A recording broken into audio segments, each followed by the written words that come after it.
บายดีทุกคนมื้อนี้เฮาสิไปลาวกันจ้ากลับสวรรณเขตกันจ้าก่อนอื่นเฮาก็ขอโทษในการเว้าหลายไทยซับลาวสวัสดีค่ะทุกคนตอนนี้ก็เป็นเวลาตีห้าของวันที่3เฮากำลังจะเดินทางไปสนามบินเพื่อกลับบ้านจ้ารู้สึกตื่นเต้นแฮงกลางคืนคือนอนบ่หลับเลยดีใจสิได้กลับบ้านตอนนี้เราก็มาถึงสนามบินแล้วนะคะ เรามากันที่สนามบินดอนเมืองไปหาที่เช็คอินกันไปกันเลยค่ะ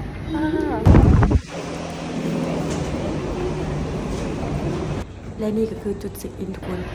ตอนนี้เราก็เช็คอินเสร็จแล้วนะคะทุกคนเจอกันนครพนมค่ะ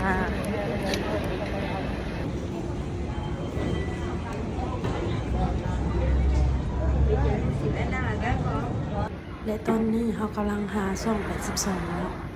เพื่อรอคอยในการขึ้นนนและช่อง82เขาก็ได้หาพ่อแล้วเนาะ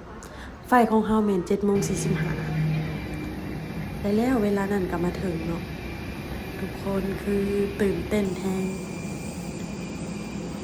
เป็นการขึ้นเครื่องบินครั้งแรกของเขาเนาะขึ้นนนครั้งแรกกันแหละ และนี่ก็ภาพบนเครื่องเนาะ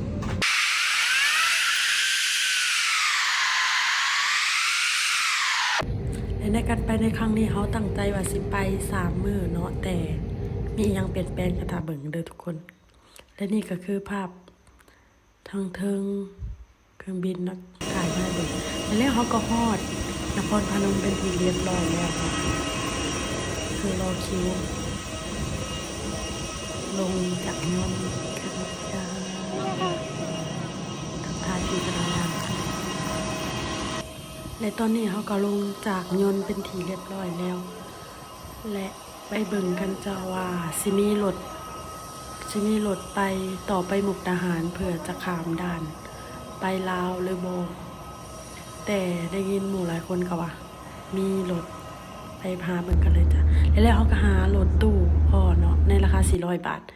แล้วเขาก็มาถึงด่านคิดได้ก่อนมาแรกนะพอไอ้นี่เพิ่นได้มาขายเห็นยังได้ในพัน แล้ ท ว อง ก็ได้มีการว่าเล่นกันทุกอย่างเลยมีขี่เป็นหักพ่อถ้าไปใช้แนวโปรเจกต์นะมาแรกนะตามใจตัวเลยเอ้าคนก็พูดแล้วสิไปใช้อยู่ใช้ผักเมื่อก่อน มันผักตอนแรกเขาพาไปชาวมันผักวันชาวมันผักก่อนต่อไปเดี๋ยวจ้ะไปปาร์ตี้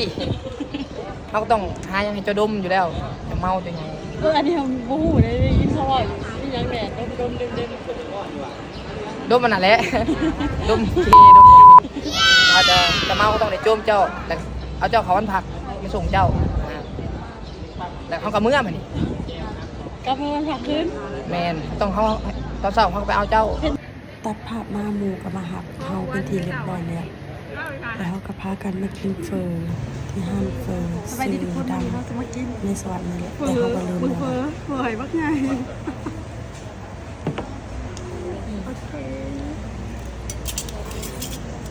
จิ้มเลยบอก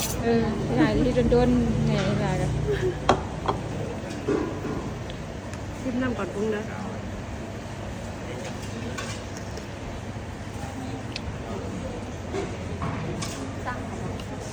ใช่ปะเข้าปะและก่อนสิกลับเขาก็สิมาเลาะลินเบิ่งห้านวายเป็นห้านของหมู่ทีมหาบเฮานั่นเองเนาะห้านวายของเพิ่นก็สิประมาณนี้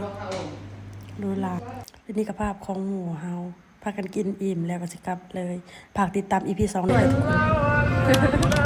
กคน